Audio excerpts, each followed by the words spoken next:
La feature la plus dingue qu'on a eue avec Claude Code est là. Je suis en train de te montrer ce qui se passe en live.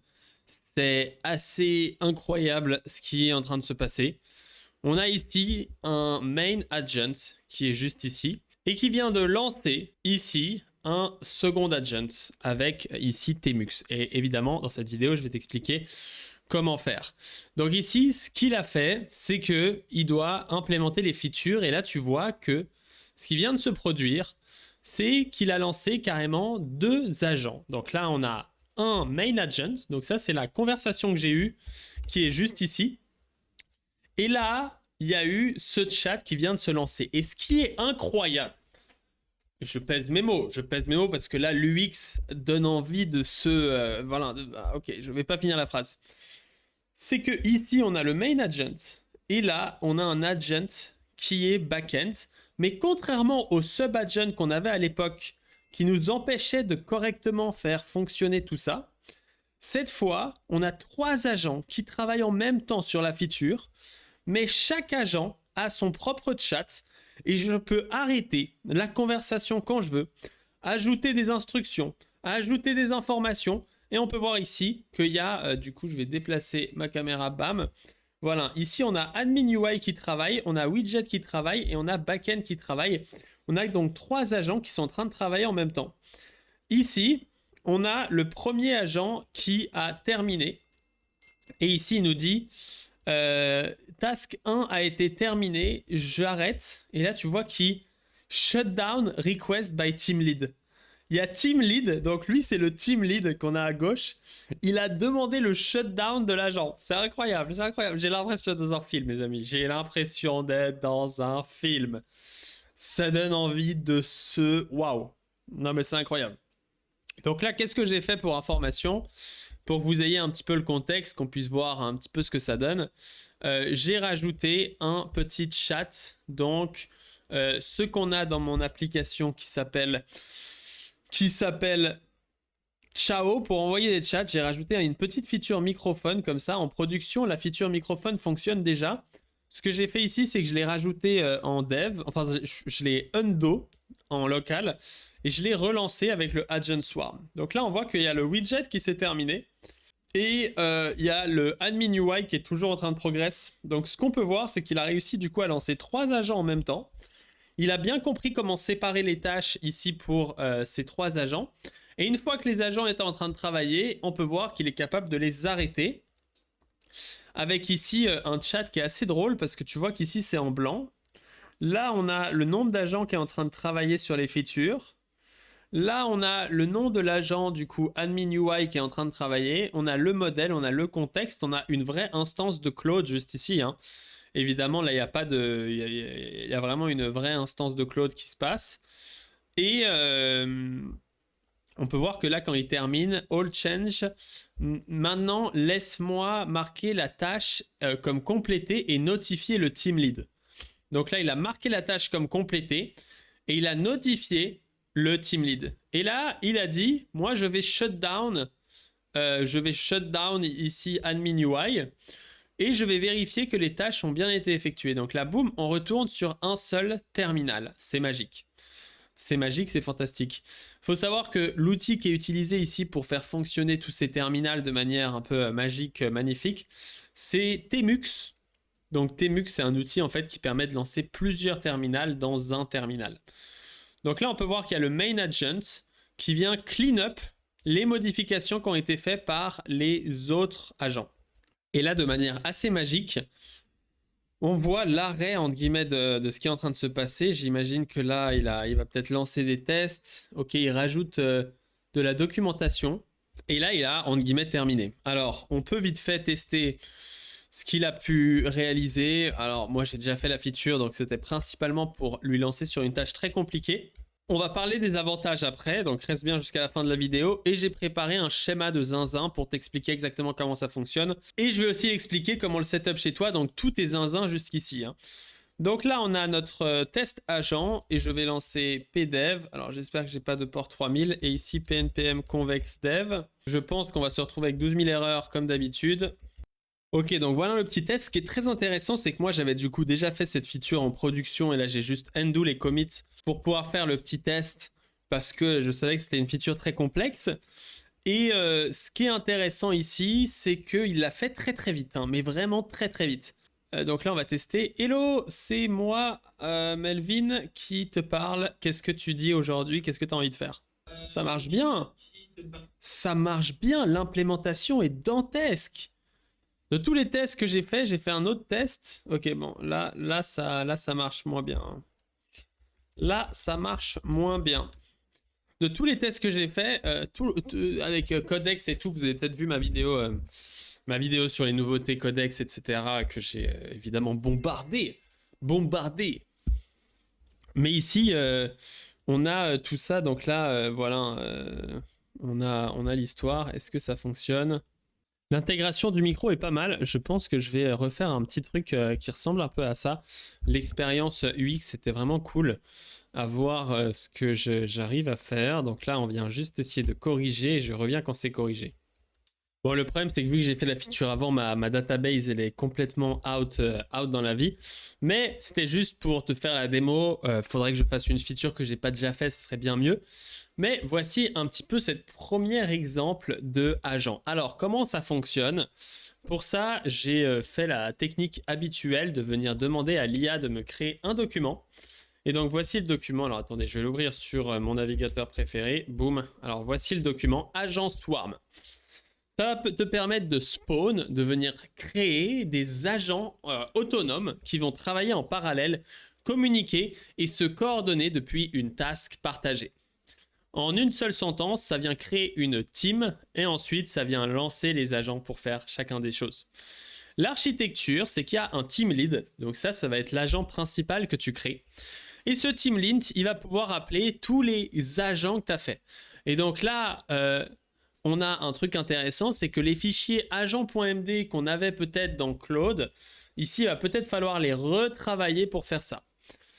Donc, le life cycle, c'est qu'on vient spawn un agent, ensuite il est assigné à une tâche, il travaille, ensuite il termine, ensuite il envoie un message, il peut retravailler, donc c'est-à-dire le team lead peut lui redonner du travail encore et encore avant de se shut down.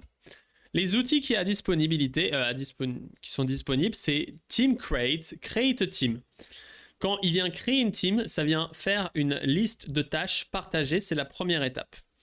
Ensuite, il va créer des tâches, donc Task Create, qui vont être ajoutées dans un fichier team. Donc là, c'est intéressant de venir voir si on a eu ce fichier qui s'est fait, task. Alors, il y a eu les tasks. Donc ici, on a eu les tasks, mais qu'est-ce qu'il y a dans task?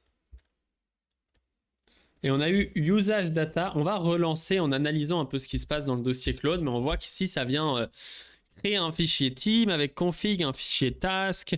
Ensuite, task create avec subject, description, active form. Task list pour liste les tâches. Task get pour récupérer une tâche.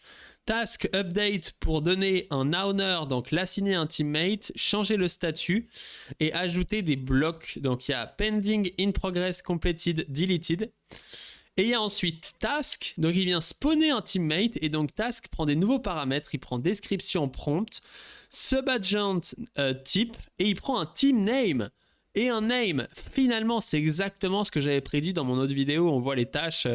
J'ai fait pas mal de vues d'ailleurs, donc si vous avez suivi les deux vidéos, vous allez voir que j'ai bien senti le truc. Ensuite, il peut envoyer un message. Donc ici, c'est la send message. Ça permet au team member d'envoyer des messages au team lead avec les messages types. Donc ici, on a un autre fichier qui m'a créé message type. Donc il peut envoyer un message, envoyer un message à un teammate, c'est incroyable. Donc là, il envoie un message à un teammate spécifique. Broadcast, il envoie à tous les teammates. Shutdown request, c'est quand il demande de shutdown un élément. Ensuite, shutdown response, c'est quand il shutdown. Et plan approval response, c'est quand un teammate approuve un plan. Ensuite, on a send message et on a team delete pour cleanup. Donc, agent type, ça, c'est tous les agents que vous allez pouvoir créer. Donc là, intéressant de venir créer. Donc moi, par exemple, j'avais créé un agent spécifiquement pour ça que j'ai pas réussi. C'est task worker. Je pense que je vais l'appeler team member. qui va être optimisé pour implémenter un truc de team. Et du coup, les dependencies, on peut créer des dépendances entre les tâches et du coup, là, il y a le workflow complet. Voici un petit peu comment ça fonctionne. On va tester le petit prompt que j'ai du coup pour créer une application de zéro et on va essayer de créer cette application de zéro en utilisant les agents. Donc, comment est-ce qu'on doit faire? Alors, ici, on va aller dans Model Test. Moi, je vais aller dans YouTube Thumbnail et je vais faire mkdir 2026 Opus 4.6 Agent Swarm. Je vais aller ici dans ce dossier. Et ensuite, là, on va lancer Tmux. Tmux, c'est un outil qui permet en fait de lancer plusieurs terminals dans le même terminal. Alors en fait, ça ressemble un petit peu à ce qu'on a. Alors je connais pas bien les raccourcis clavier parce que j'ai pas trop utilisé ça. J'avais vu CTRL-B, CTRL-D, bref. On lance Claude Code et ici, moi, je vais le lancer avec ce prompt et je vais lui dire important. Utilise Agent Swarm avec minimum 3 agents pour réaliser l'application. Donc, on va lui donner ça parce que il peut la one shot, ça prend 5 minutes. Ça prend 5 minutes à faire, donc voilà. Mais le but ici, c'est juste vraiment de voir. Donc, on va lancer le terminal et en même temps, on va analyser ce qui se passe dans le dossier Claude, juste ici. On va pouvoir voir un petit peu ce qui se passe. Donc, d'abord, il crée l'application. Je vais créer avec les Swarm Agents. Je vais d'abord commencer par créer ça et ensuite, je vais paralléliser le travail entre plusieurs agents. Donc, c'est exactement ce qu'il me dit juste ici. Ok, donc là, on vient de voir la création de l'équipe. Donc, ce qu'on peut voir juste ici, c'est qu'on a déjà Task. Donc, ici, il a créé une tâche. Bon, on n'arrive pas à le voir parce qu'ici, il y a trop de fichiers. En plus, tout est vide. Donc, ok, on peut voir ici les tâches. Peut-être que c'est ça, je suis pas sûr. Execute phase 1, install dependency, config file, crpc, haute migration. Donc non, ça c'était une autre feature. Du coup, j'ai aucun nouveau fichier. Ah, thumbnail gen, on l'a ici. Donc là, on peut voir qu'il crée les tâches. Donc ici, thumbnail generation, en fait, il donne un nom aux tâches, c'est très bien. Thumbnail generation 1, avec ici, voici la description, subject, active form, blablabla. Ici, la même chose, object, description, active form, pending. Et là, team, thumbnail gen. Et là, on voit config. Donc là, config de la team, thumbnail generator, description, create date, last agent ID. Donc là, on a le team lead, last session ID, parce que chacun va avoir leur propre session ID. Et là, on voit que pour l'instant, il n'y a qu'un seul agent, c'est un team lead. Maintenant qu'il a créé 3 tâches, en fait, il est capable de créer un backend agent, un component agent, et ici, un page agent. Donc, les 3 utilisent le sniper. Avec, tu vois qu'ils ont plein de paramètres. Ils ont une couleur, ils ont un prompt, ils ont un plain mode required ou non, join a date, tmux panel, CWD, subscription, je ne sais pas ce que c'est, backend type tmux is activate true. Donc là, on a toutes les données et on peut voir que ici, c'est des composants Claude Opus, Claude Opus, Claude Opus. Donc là, on peut voir ce qui se passe. On a du coup un agent ici qui a apparemment déjà terminé. On voit ici dans le chat principal qu'on peut faire CTRL-SHIFT pour extend. Alors, CTRL-SHIFT supérieur, ça marche pas très bien. Alors là, j'ai l'impression qu'il a terminé très très vite son histoire. Tu vois que Backend Agent, il a dit, bah voilà, moi j'ai terminé. Lui, il a dit qu'il avait terminé. Et donc, on peut voir qu'ici, il se termine. Et ce que va faire ici le main agent, donc je suis désolé pour tous ces bruits, là j'arrête le son. Ce que va faire le main agent, c'est quand ils complètent leur task, il va les kill, il va les tuer, il va arriver, il va dire allez toi tu dégages, toi tu dégages, toi tu dégages. Et donc là on peut voir que c'est ce qui se passe. Il vient supprimer les agents et donc les members sont en train de se supprimer. Une fois qu'il a supprimé tous les members, il n'y a plus qu'un seul agent, c'est le team lead. Le team lead est en train d'effectuer sa feature et ici on a donc là tous les teammates qui ont été shut down gratefully. Alors génial parce qu'il est shut down de manière amoureuse. Enfin non, gratefully c'est je bullshit. Et là on peut voir qu'il a terminé. Donc je vais rajouter l'API key et je vais lancer l'application. Donc voilà, on est toujours sur le port 3000, ça change pas et on va pouvoir venir juste ici. Donc la thumbnail generator, ça a donné exactement la même interface, mais ça l'a fait en 4 minutes 31. Donc je ne sais pas si sur cette feature c'était élémentaire de faire ce genre de choses, mais on l'a quand même eu très rapidement et ça fonctionne quand même de manière super bien. C'est une dinguerie. Voilà, les amis. Là, il y a quand même du concept, quoi. Alors, maintenant qu'on a vu tout ça, avant que je parte en vrille, parce que quand je me mets en facecam et que je vois mon reflet sur l'écran, tu vois, je deviens un peu fou. À quoi ça sert? Déjà, parallélisation des tâches. Mais en fait, en plus de parallèle les tâches, ça te permet d'avoir plus le contrôle. Parce que jusqu'à maintenant, on pouvait paralléliser des tâches, mais on ne comprenait pas le contrôle.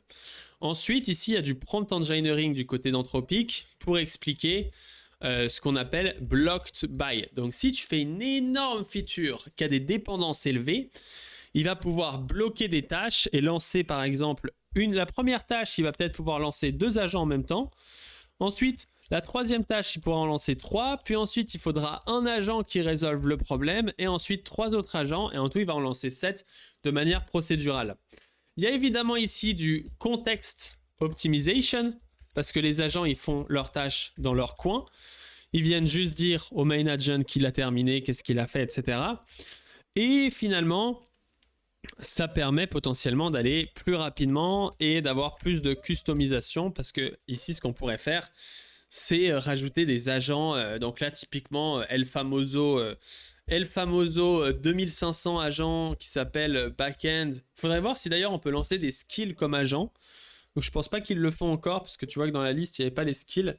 Mais on pourrait lancer le El Famoso, le backend agent, le front-end agent, le blablabla agent, créer des profils personnalisés pour tous nos cas, peut-être même par projet. Comme ça, en fait, le back-end agent, il a le concept exactement de comment il doit faire son back-end, des front-end, etc. Et du coup, on a des résultats beaucoup plus zinzin par défaut. Donc ça pourrait être très intéressant. En tout cas, si vous avez vraiment envie d'utiliser ces outils et être à la pointe de la technologie sur Claude Code, allez sur mlv.sh/fa pour F français, A pour AI. Et je vous invite, si vous allez sur le site ou le premier lien sous la description, je vous préviens que je vais update tout de suite avec toutes les informations et dès que j'ai des tests, dès que j'ai des cas concrets, etc. Moi, je fous tout dans cette formation qui s'appelle AI Blueprints. C'est le blueprint pour les développeurs. Il y a plus de 500 personnes qui ont rejoint, donc c'est vraiment un énorme succès. Et je suis super heureux de pouvoir aider autant de personnes. Alors la question maintenant, c'est comment est-ce qu'on active ce Agent Swarm qu'on a juste ici? Pour faire ça, c'est pas super compliqué. Il va falloir aller dans le fichier Claude qu'on avait déjà vu et aller ici dans les settings.json et activer Claude Code Experimental Agent Team. Si tu actives ça, donc soit tu l'actives dans les settings globales, soit tu l'actives à chaque session, tu vas pouvoir utiliser les agent teams. Mais attention parce que malheureusement, ça ne va pas suffire. Le mieux, si on regarde la documentation, du coup, pour activer cet agent team, c'est le machin 1. Et ensuite, crée ta first agent team. Il va le faire de manière automatique parce qu'il va créer une shared task list. Et une fois qu'il a cette shared task list, il va venir faire les teams et les clean-up. Et il va y avoir 2 manières de faire des teams. Donc, soit en in process, donc il va lancer dans le terminal principal les agents, ou soit split pan, c'est-à-dire chaque agent va avoir son propre terminal. Et donc, ça, c'est exactement ce que tu peux faire avec Tmux. Avec Tmux qui fonctionne mieux sur macOS et avec iTerm apparemment. Donc, par défaut, c'est auto. Donc, s'il voit que tu es en Tmux, il va utiliser le split pan. Et s'il voit que tu n'es pas en Tmux, il va utiliser le in process. Et tu peux le former. Tu peux aussi leur définir le modèle à utiliser. Donc, par exemple, Sonnet. Tu peux aussi leur approuver et leur demander de faire un plan. Il y a le Delegate Mode, mais ici, il ne dit pas comment l'activer, qui évite que l'agent principal commence à travailler et qu'il agent. Donc, pour l'activer, Start Team. Ensuite, écrit Shift plus Tab pour cycle 1 en Delegate Mode. Ok, très intéressant. Donc là, on peut voir qu'il est en Bypass Permission. Mais là, alors, comment je change le terminal en fait? Parce qu'en fait, on peut voir que là, l'agent principal est aussi en train de travailler. Donc en fait, là, ils ont tous travaillé. Le problème, c'est que je ne sais pas comment changer de terminal avec Tmux. Donc apparemment, c'est CTRL B. Ok. Ah, il y avait le Delegate Mode. Regardez, il y a un Delegate Mode juste ici. Donc celui-là, je ne l'avais pas lu. Donc quand vous le passez en mode Delegate Mode, en fait, il oblige... mais c'est magique. Donc en fait, même si je lance un nouveau terminal et qu'on va ici sur Tmux, que je lance Claude Code, en fait, je peux... ah non, voilà, il faut qu'il crée une team. Et une fois qu'il a créé la team et les tâches, tu peux le passer en mode delegate mode pour qu'il arrête de faire les choses lui-même. Donc, à noter ça, parce que c'est vrai que là, du coup, on avait l'exemple, il a commencé à travailler lui-même. Assigne. Les tâches vont être partagées entre l'équipe et la team assigne. Self-claim, after une task est terminée, il peut s'auto-prendre une nouvelle tâche. Shutdown teammate. Donc, ici, on peut éteindre les teammates en demandant. Clean up the team en demandant exactement. Comment ça fonctionne? Donc, quand tu demandes une team ou quand Claude propose une team, il va faire un team lead, un teammate, task list, mailbox. Donc, le messaging system, c'est assez fou. Donc, les permissions, il lance avec la même chose. Donc, si le team lead est en dangerous keep permission, ils vont faire la même chose. Ils partagent le même contexte, comme on peut le voir ici. Et évidemment, les agents vont utiliser beaucoup de contexte window comme ceci. Donc, best practice, donner assez de contexte à chaque teammate, attendre que les teammates finissent, commencer avec la research, éviter les conflits de fichiers et il faut utiliser Tmux. Too many permission prompts. Voilà, bon, la permission settings, on l'a et on peut kill les sessions parce qu'on peut lancer Tmux en background aussi, c'est assez sympa.